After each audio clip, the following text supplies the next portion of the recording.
Welcome back. Welcome back.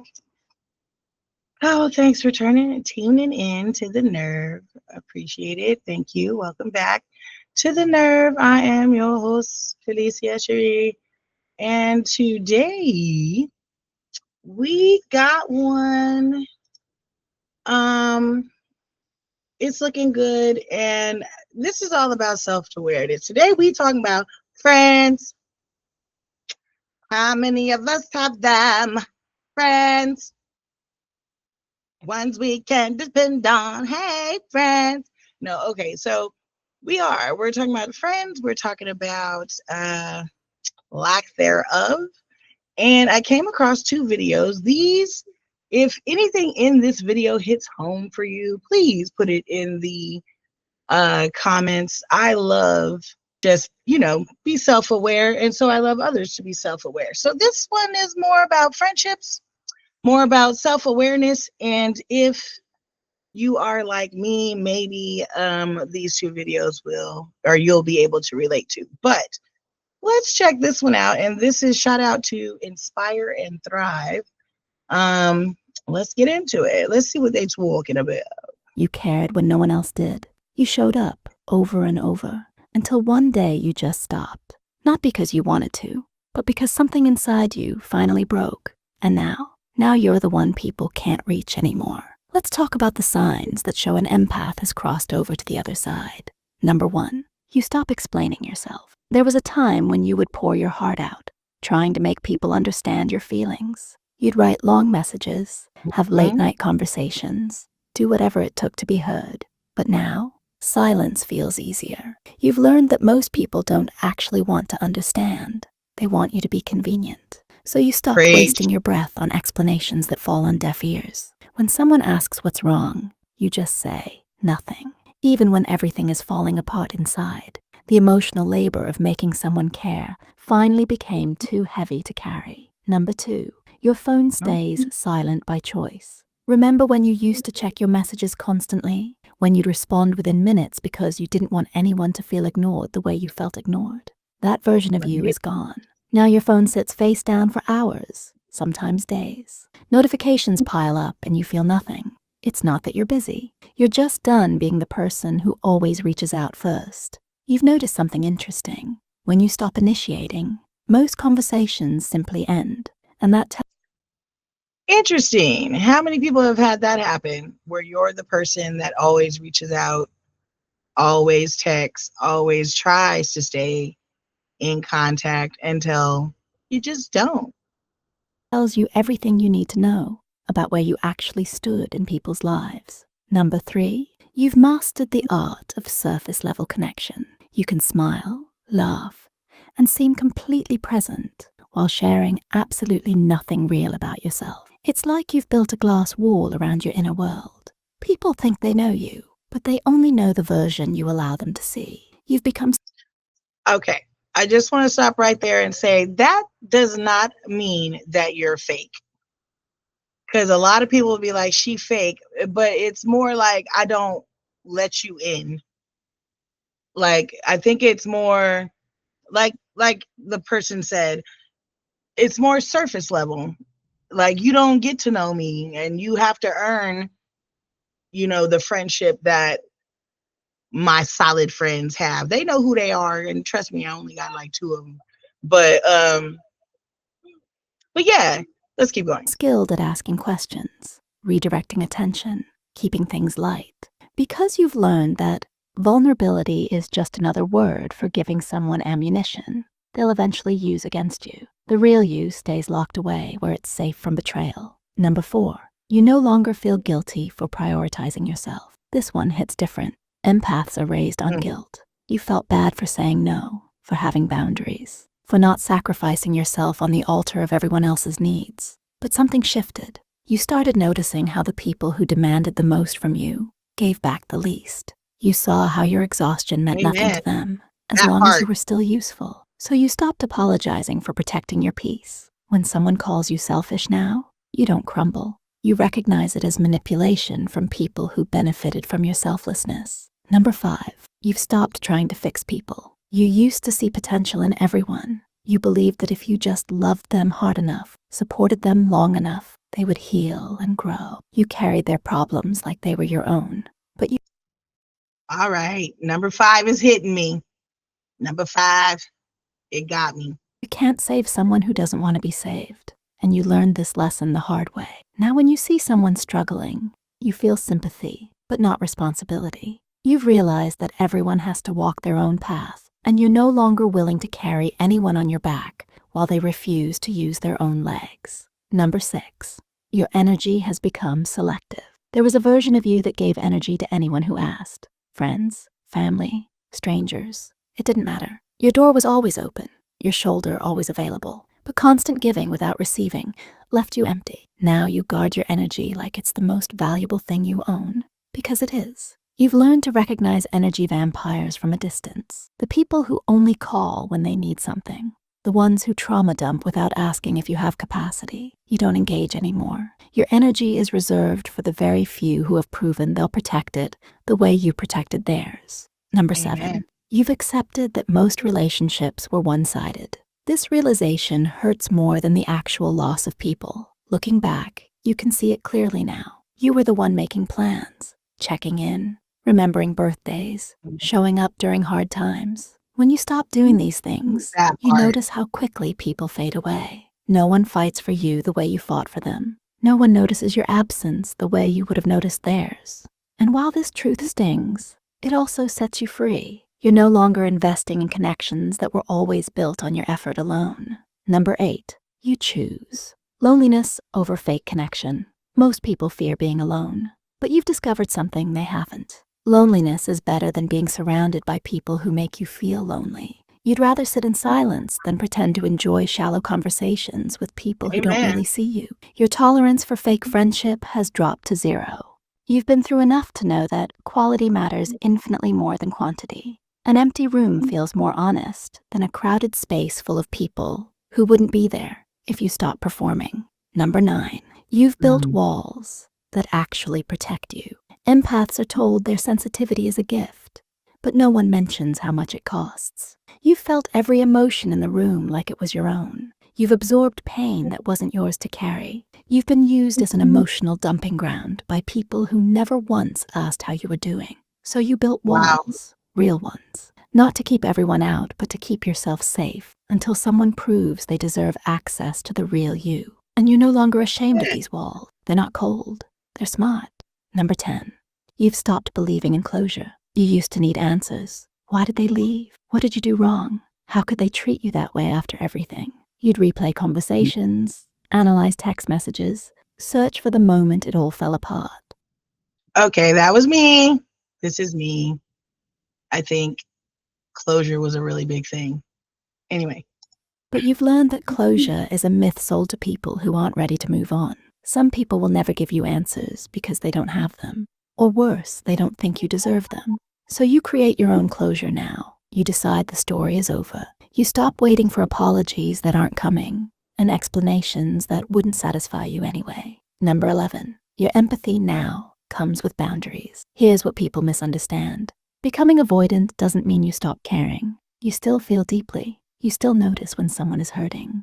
The difference is, you no longer set yourself on fire to keep others warm. You can hold space for someone's pain without absorbing it. You can offer support without sacrificing your own stability. Your empathy evolved from a weakness people exploited into a strength you control. You give from your overflow now, not from your reserves. Number 12, you've learned that not everyone deserves your story. You used to be an open book. You shared your struggles, your trauma, your healing journey, thinking that vulnerability would create deeper connections. Sometimes it did. Most times it became gossip, judgment, or something people used to undermine you later. You've learned to be more selective about who gets access to your story. Not everyone has earned the right to know your wounds. Not everyone can be trusted with your truth. So now you share strategically with people who've demonstrated they can handle your heart with care. Number 13, you're okay with being misunderstood.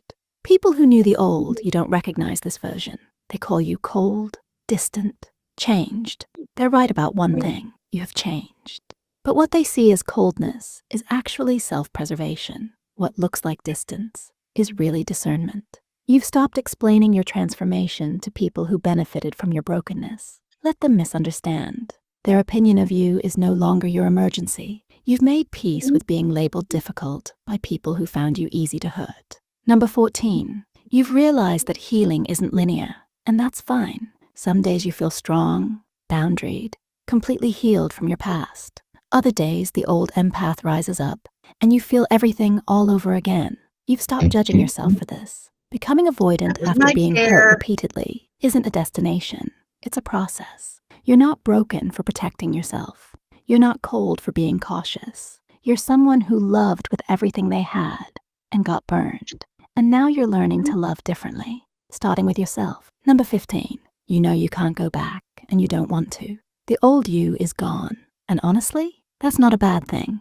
That version of you gave until they were empty. This version knows their worth. That version accepted crumbs. This version demands respect or walks away. You can't unsee what you've seen or unknow what you've learned. And while part of you misses the innocence of believing everyone had good intentions, you wouldn't trade your awareness for anything. You've been transformed by your pain, and there's power in that. So here's the truth. So, out of these 15, because it looks like it's about to go off, which one really hits you the most? Which one hits you the hardest? Which one got your attention? For me, I can say with like wholeheartedly, it was number 4, 5, 7, 8, 10, 12, and 15. Yeah. That one got me, which brings me to, this other one. And so, yeah, and this is what leads me to the next video, which also it kind of explains why a lot of people don't have friends, or people with not a lot of friends. Well, here's why, and it's okay because I am one of those people. Suggests that people with few or no friends are often deeply misunderstood. They are not broken, antisocial, or failing at the basic rules of human connection. Instead, their brains simply operate in a way that makes typical social life exhausting. Surface-level interactions feel draining, shallow, or emotionally unnecessary for their nervous.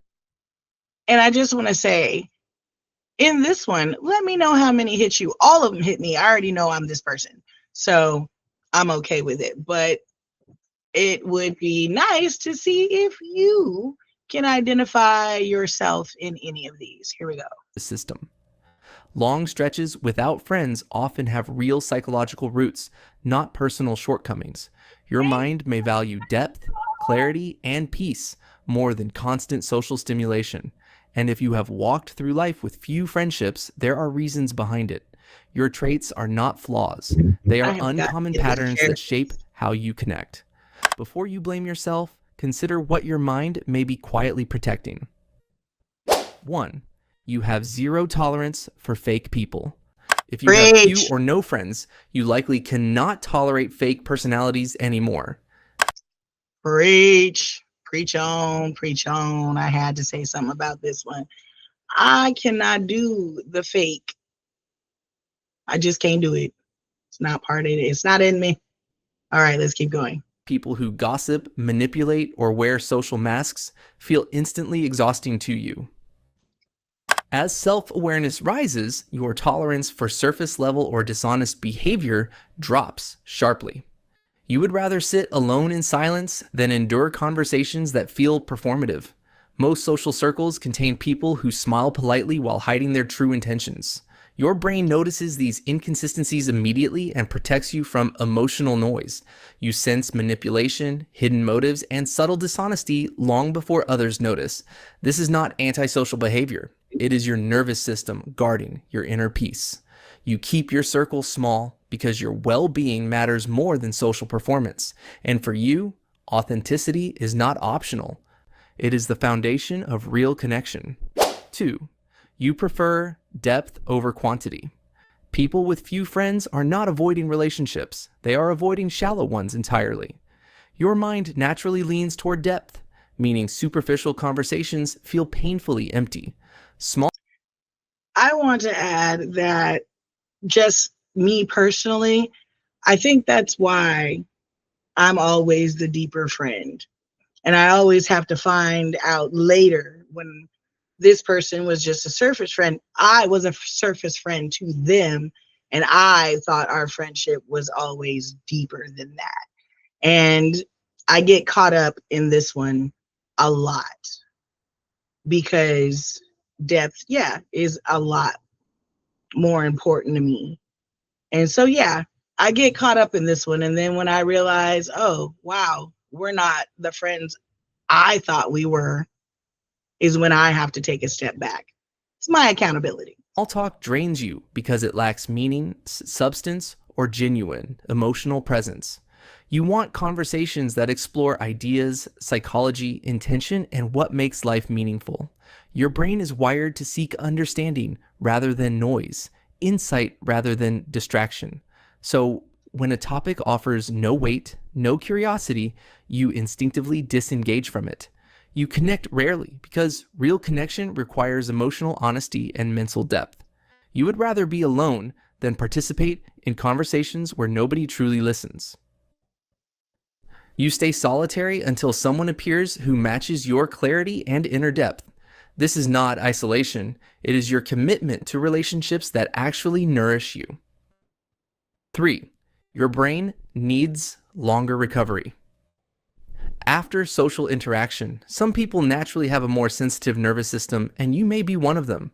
Social situations drain your energy faster because your brain processes more information simultaneously. Psychology calls this high social sensitivity, a trait linked to deeper emotional perception. During conversations, you absorb tone shifts, micro expressions, and subtle emotional cues effortlessly. You analyze interactions on multiple levels, which burns more mental energy than most realize. This And a lot of people will call that you're overthinking, but it's not you overthinking. It's just you taking it all in. does not mean you dislike people. It means each interaction simply costs you more. While extroverts feel recharged by company, your mind becomes quieter only in solitude. You protect your limited social energy because it functions like a finite internal resource. After socializing, you need complete stillness to restore emotional and neurological balance. Your solitude is not avoidance, it is recovery, a way your brain returns to clarity. It's also a way to reflect on whatever the conversation was and what you were supposed to take away from that conversation. Just to add. 4. You are deeply independent and don't need external validation. Many people with few friends are not lonely. They are simply internally self-sustained. You do not rely on social validation to feel valuable, confident, or emotionally supported. Psychology calls this low social dependency a rare trait linked to inner stability. You can entertain yourself, solve problems alone, and find comfort within your own mind. Your thoughts, routines, and inner world give you a sense of grounding. Others seek socially. This independence may look distant to people who depend heavily on external stimulation, but for you, solitude is not emptiness. It is a space where you function at your best. Your standards for friendship are high because you protect your emotional environment carefully. You do not allow chaotic or inconsistent personalities to move freely in your inner world. While most people collect acquaintances, you remain selective about who earns real access. 5. Past experiences taught you to be cautious with trust. People with few or no friends often share a common psychological thread from the past. Somewhere in your history, a betrayal or disappointment reshaped how your mind approaches trust. It may have been neglect, emotional inconsistency, or simply choosing the wrong people repeatedly. Psychology shows that once trust is deeply broken, the brain becomes protective by default. Preach. You think carefully before allowing someone access to your emotional or personal space. You observe longer, listen more closely, and test people before letting them move closer. This creates what researchers call a trust threshold, a higher bar others must naturally meet. You are not suspicious without reason. Your caution was learned through lived experience. While this protects you, it can also keep meaningful connections at a distance. But your caution is not weakness. It is a form of self-respect shaped by survival. If you have few Preach. friends, it does not mean anything is wrong with you. It simply means your mind operates with more depth, awareness, and emotional precision. You notice motives, patterns, and energies long before they become obvious to others. You carry a richer inner world, a sharper intuition, and a higher standard for connection. These traits can make you walk alone for a while, but never without purpose. Sometimes the strongest minds travel quietly until they find people who feel genuine. Your solitude is not a flaw. It is the landscape where your clarity grows. Do not rush to change who you are. Understand the architecture of your inner world. And if you want more I love it. I love it. Um, by all means, everyone, please let me know which ones hit home for you today. That's my time on this one. And I want to know which numbers. I told you that last one, that was all me. I already know. But yeah, let me know what your thoughts are on this one. Give comments, please, please. And yeah, I will see you guys next time on The Nerve. Thanks again for watching.